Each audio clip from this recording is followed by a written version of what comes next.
Somebody else is thinking about strategy, and that's Jeff Gordon in third place. Listen.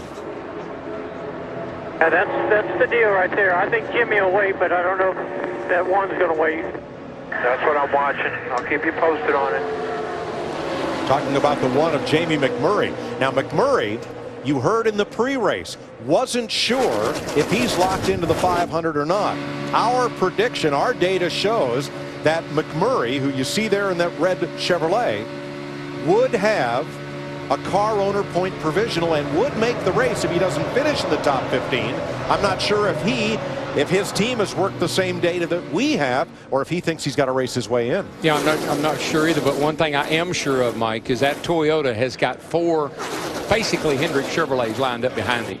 And you just heard Jeff Gordon. He knows what Jimmie's going to do. He knows what he's going to do. They got to get the message to McMurray, and they think they might have something for Hamlin here at, we get to the closing laps. Yeah, because Kurt Busch in the 41 car, Jamie McMurray in the 1, they used the Hendrick engine package. But I want to go back to what Kevin Harvick was talking about, Denny Hamlin and Darian Grubb in that 11 team.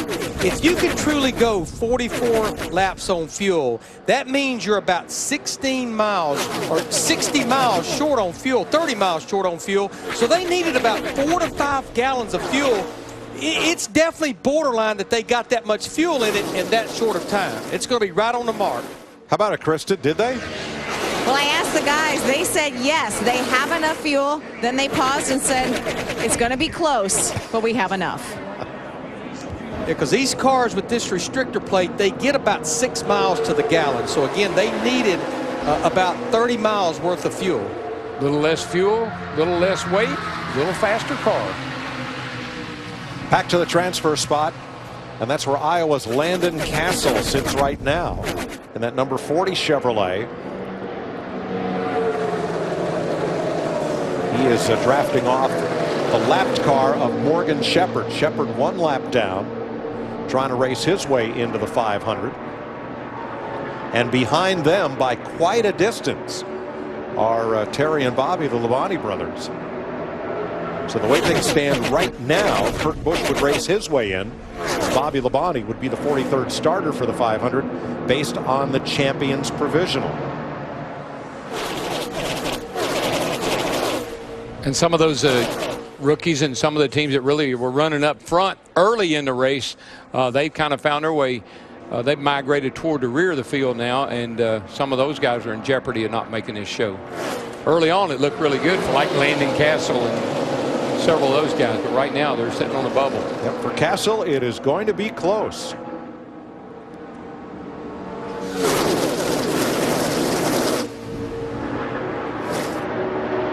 Casey Mears well up in a transfer spot. Rookie Kyle Larson, rookie Brian Scott. Trevor Bayne, who had to race his way in, is 13th. You see him on the right of the screen in red and white, the 21. David Reagan right behind. Big winner at Talladega on Fox last spring. And Michael Waltrip in 15th. See Paul Menard in that 27 car, Clint Boyer in the 15. They started thinking about trying to make that bottom lane work as we're coming back to the line. We'll be 8 laps to go. Yeah, it's time, when you get down to 5, 8 laps to go here. If you got anything, it's time to use it. If you're going to make your move, I think Harv will tell you, may not want to wait till the front straightaway here to try to get it done. I think you want to try to get something happening right now. That side-by-side run, Kevin, has allowed 4 cars to gain a little distance on the field. Yeah, I think these guys that are second, third, fourth, they're at the mercy of this bottom line. And when you see it coming, if it ever gets to you and you want to win the race, you have to jump to the bottom in front of them and you have to time it right to be able to be a part of the train as it comes forward. So if those guys, if they don't make it, past the 4th or 5th car, that train will never get formed up enough to gain enough momentum to get forward. But as you get every lap gets a little bit closer, you'll see that 2nd and 3rd place car trying to figure out exactly what they need to do to back everybody up and try to start timing that run for the end of the race. So it'll be interesting to see if everybody can stay formed up enough to get.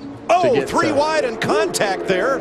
Carl Edwards in the 99 and Brian Scott, I believe they touched. They were trying to. I don't know if they did or not, but it was getting mighty dicey, and it still is. I think Carl was trying to get in line right there, and there won't anybody let him in. He's trying to force his way in. Well, I think to Kevin Harvick's point, Carl Edwards in the 99, you see Michael Waltrip in 66, no cars down there. I think they touched Mike because I think there's some damage to the left front fender of that 33. Maybe not. Well, the first angle looked a lot closer than that. I don't know if he's, he didn't like that. I know that. Nope. 83 moving around on the outside. That's Ryan Truex, one of the rookies. These two guys aren't finished messing with each other yet. No.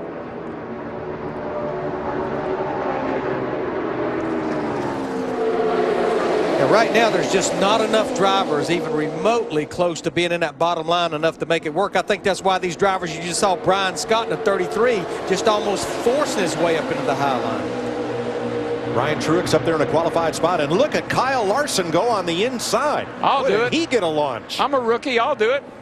Come on, work with me, boys. Well, he made it work earlier, but it was with a lot more friends than what he has right now. And that's been the problem. Like Menard jumped down there, and nobody could go with him, and nobody helped him. Now Larson's down there, and I think he's going to be in the same boat. Now let me correct on Ryan Truex. He is one lap down to the leaders along with Justin Allgaier. Boy, you just got to be careful right here. Kyle Larson in the 42 car does. He does not want to force his way or try to make a hole where there isn't one, because if he does, he'll be in trouble. He's in a qualified spot right now. Larson is 10th.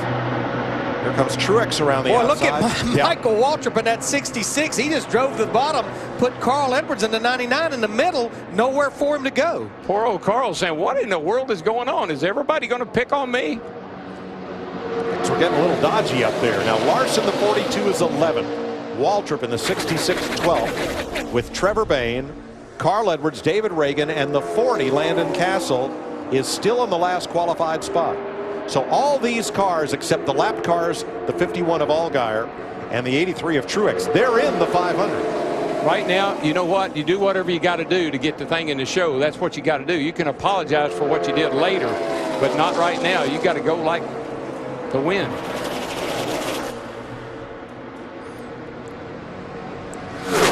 Four to go. Still a group trying to make something happen on the inside. And that's Landon Cassill by himself, 7 seconds back. The car behind him, Eric McClure, is a lap down, so Cassill can cruise his way into the 500 from here with 3 to go. I'm just not sure that everybody else agrees with that cruising thing. It looks to me like there might be somebody cruising for a bruising the way they're getting a little aggressive back here with Carl Edwards in that bunch.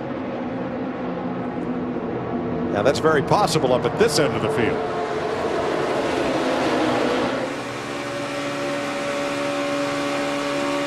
I mean, look at Larson. He gets a huge run through the middle of the corner. Oh, Mears, Edwards almost collected Casey Mears in the 13 as they came through. Oh, Casey Mears weaving back and forth. He's out of gas. Oh. And he had about as quick a pit stop as Denny Hamlin did earlier when they hit pit road. Now he's shaking that car back and forth, trying to get some fuel to the pickup in the tank. Yeah, the pickup is all the way in the right rear corner, and that's what he's trying to do, is get that fuel over there to that pickup to where he can get back to pit road at least. Well, he has 3 seconds on Landon Cassill and 30 on Terry Labonte. Going to have to ride it out. If he stops, it's not going to happen for Casey Mears. Landon Cassill goes past. So 2 laps to go. Trevor Bayne tried to make something happen, just couldn't get it done. Last lap, Mears will have to pit. Here we go. Slice and dice. Jimmie Johnson to the inside, cutting off McMurray in the red number 1. But Johnson in that 48 slid down in front of Paul Menard in the 27. They're going to get a run down the backstretch. There goes Jeff Gordon and Kurt Busch. They both went to the inside to draft off Hamlin. Johnson to the outside, alongside his teammate Jeff Gordon in the 24. Yeah, alongside his teammate Jeff Gordon. That just pretty much assures the 11 car that unless this 41 car, Kurt Busch, can get some kind of big move here off turn 4 like Kevin did. Oh, and there Johnson to the wall with wrecked. the 1 of McMurray. 3, 4 cars around. 1 on its roof. 1 car hard into the wall. That was And it ends in flames and sparks. Our front row sitter up here, he's got a torn up race car, Mark 78 Truex car. Jimmie Johnson, he looks okay. Front end of his car on fire. McMurray crawls across the start finish line to earn a spot in the 500. The field is frozen as of the caution flag, and Jamie McMurray's car all torn up. 59.5 great laps, and then this. I just didn't have a good feeling when Jimmie Johnson and Jeff Gordon got side by side. I felt like that was not a good move for either one of them, and of course we had trouble. Michael Waltrip's car into the pit wall.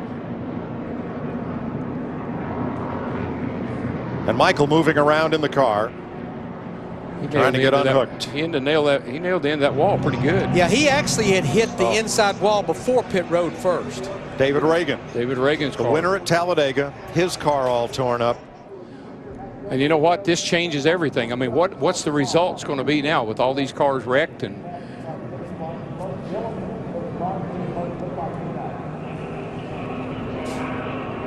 we're going to have to wait for an official finish. But it looks as if Casey Mears, who had to stop, did so, avoided calamity, and makes the 500. Michael Waltrip climbs out with a badly damaged car. And yes, as Jeff Gordon and Jimmie Johnson got side by side, the air over both cars seemed to stall them, and everyone else felt a sense of urgency and a need to move. well, let's see what happens here. The 48 and the 24, they get side by side. Here comes McMurray. Menard had a fast car all day long, and here comes McMurray, and he just gets a little bit of piece of that 48. A lot like happened in the Unlimited. Looked like Jimmy's car just got loose and spun. Look at Clint Boyer in that 15 car get up in the air. Thing went it did a 360. Unbelievable. Did a barrel roll and came right back down on its wheels. And he'll cross the start finish line because it goes all the way across the infield. The race is over. Riding with Jimmie Johnson.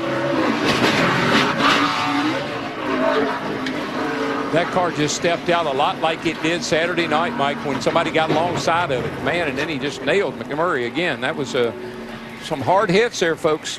That was a double-double for Jimmie Johnson.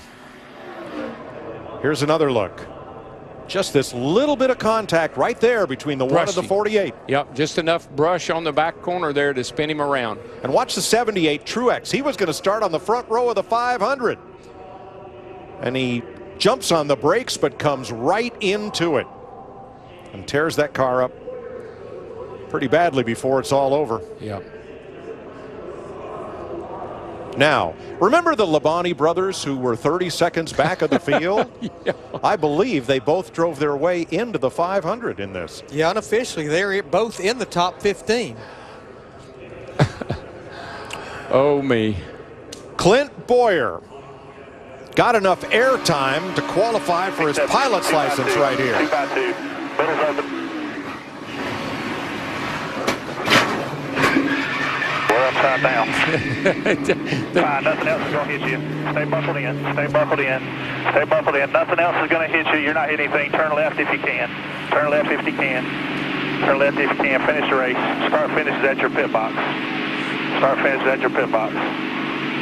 One more, a little bit more. Get your transponder back. Okay. All right, let's have a look through our Fox Super Zoom.